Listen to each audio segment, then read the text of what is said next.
This is a wrap-up of the January 25th, 2021 City Council meeting.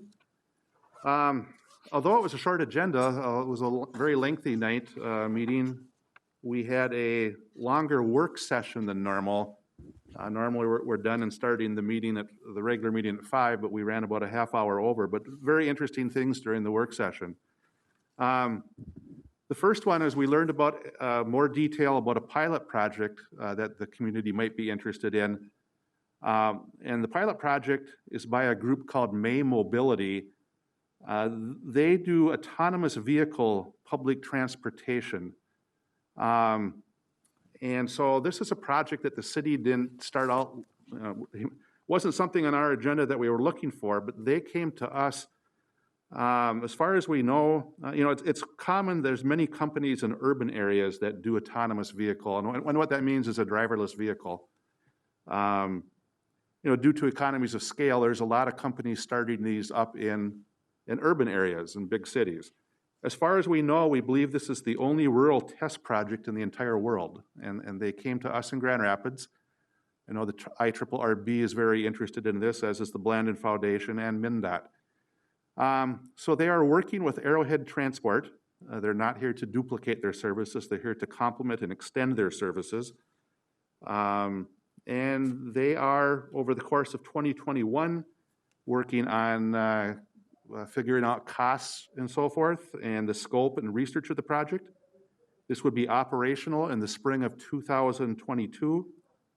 And over this year, though, there will be community info sessions to learn more about it. Well, I got extensive notes on this. I want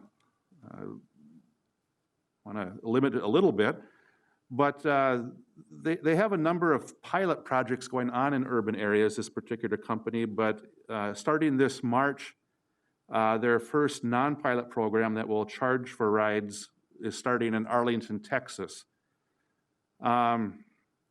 We had a couple members from the company here to tell us more about it via Zoom. But we also had one local member who's been instrumental in this, and that's Myrna Peterson.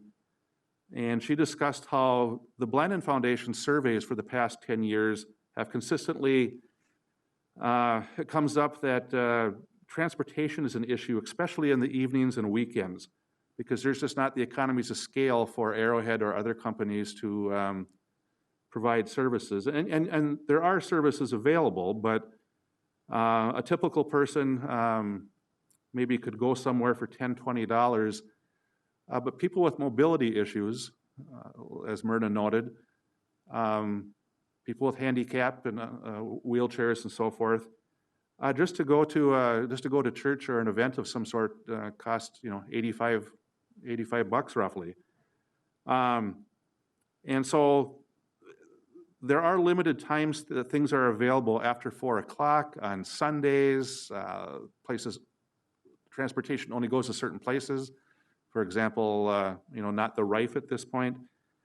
So this would be a service that would be an extension of Arrowhead Transport. In fact, maybe they would be interested in purchasing the services if this works out. And this group works with many advocacy groups, including the National Federation of the Blind and Center for Independent Living. But this would offer opportunities for people with limited mobility to get to social events, worship services, medical transportation.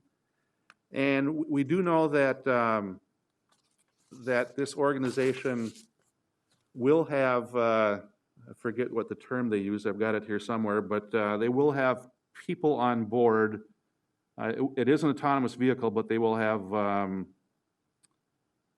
I think they call them fleet attendants on board as the pilot project goes, so people are comfortable with it and so forth. And so this would provide jobs for the community for a couple of years, some full-time people and some part-time fleet attendants. I think the number they gave us was 3 to 5 full-time, and I think it was somewhere between 10 and 15 part-time positions available.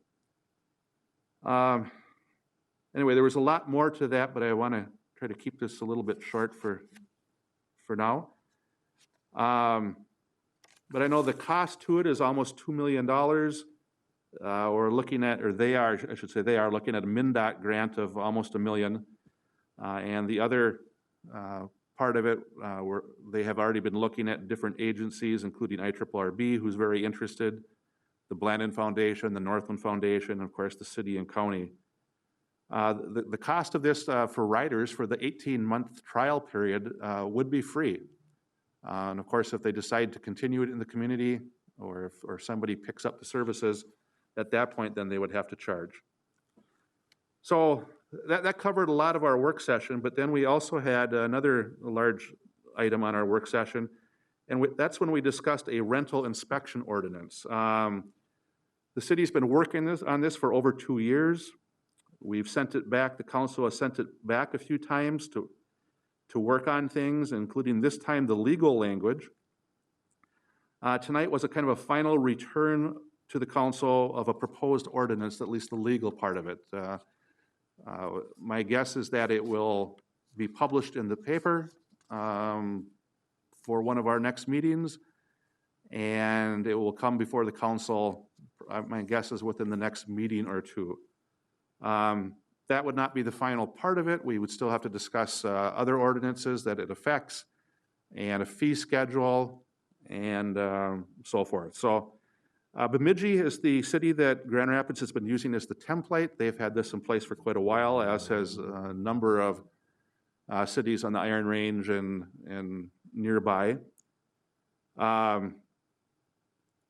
The idea is not intended not to shut properties down. In fact, the intent is to make sure that they are safe and there's no safety issues, and that the city would work with the property owner to adequately fix the concerns to make it safe for residents. So it's been worked on for, like I say, this has been over a 2-year process, and it's getting close to fruition, and I expect to see stuff come back to the next few council meetings. At that time, about 5:30, we started the regular agenda and went right into a public hearing on construction of 5th Street Southwest. It would be on 5th Street, it's a 1-block section that we're looking at doing this summer, between 10th and 11th Avenue on 5th Street Southwest, so just that 1 block plus the alley. Currently, that is a gravel road, and it washes out during heavy rains. So the project would be to pave that, fix the alley up, storm sewer, and it would cost roughly $175,000. So it's a very small project. The assessments would be about 9% of the total cost. The rest would be picked up by GO bonds. And yeah, so that was our first construction project of 2021 as far as streets. During the consent agenda, which was the only other, which was the most of what the regular meeting was about, we accepted the resignation of Alice Morin from the Human Rights Commission and thanked her for her years of service on that. We approved a supplemental letter agreement with SEH on the Highway 2 lighting project. We're replacing 28 streetlights on US Highway 2 between 3rd Avenue Northwest and 12th Avenue Northwest, and that's part of an agreement we have with the state that we take care of that, and of course they help pay for that. Number of other items, but we also approved hiring 3 police vehicles that were part of the 2021 budget, and we approved the final purchase of those. We also approved the purchase of a Public Works Department budgeted item of a compact track loader. We bought it from ASV. It has a bucket, V-plow, and a backhoe attachment for the cemetery. And another number of other items, but the final consent item tonight was a very interesting one, and that is we approved a sponsorship agreement between the Grand Rapids State Bank and the City of Grand Rapids for naming rights of the IRA Civic Center. It will commence roughly when the roof is fixed after the 2022 summer. So probably January 1st, 2023, roughly. And it includes a significant payment per year for 15 years. And the original amount is $48,000, and it will go up with the Federal Reserve of Minneapolis's CPI number. So it will account for inflation. And that will help with the stability of the finances of the Civic Center, both to help pay back the cost of the roof and other, and the floor and the cooling systems, but then also a part of it will go towards future maintenance reserves for the building, which are much needed. So we thank the Grand Rapids State Bank for their willingness to have the naming rights for the IRA Civic Center. And then the final item for the evening was a department head report from Fire Chief Travis Cole. He had a very comprehensive report. We had 204 fire calls this year. Of course, we hired him full-time in March of 2020. He is both the fire chief and does works at the Building Safety Division with permits and inspections. Of course, he went through a number of the fires they had this year, including the VFW fire and the adjacent building that lasted for 21 hours shortly after he was hired on. And they also discussed the building of the new fire hall. If you haven't been by that recently, walls have gone up very quickly. Precast walls, I think they finished it today. They were going to finish it last week, but the winds were kind of bad, as you may remember. So I believe they finished the precast walls went up. I know the steel started last week and today. Completion in June of 2021. So the address for that is 104 Southeast 11th Street, next to the car wash on the south end of town. So if you haven't had a chance to go by and see that, it's very interesting how quick it's going up.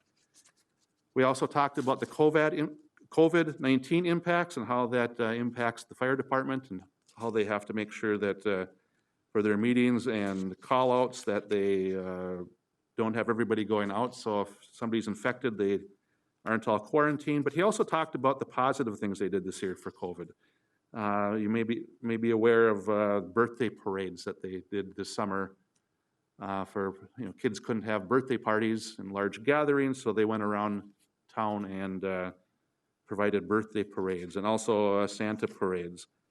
He also discussed the work and drills that they do, over 110 hours per year for every firefighter on drills every Tuesday of the year. And of course, we discussed the new fire engine that's we should be getting about a year from now in January or February of 2022. And I'm just looking at the numbers for the birthday wishes. They wished between 106 and 110 kids happy birthday with birthday parades this summer. So very cool, proactive thing they did during a tough time. So that's maybe a little longer report than we normally give, but a lot of things were happening tonight. And thank you. Our next meeting is February 8th, and we'll see you then.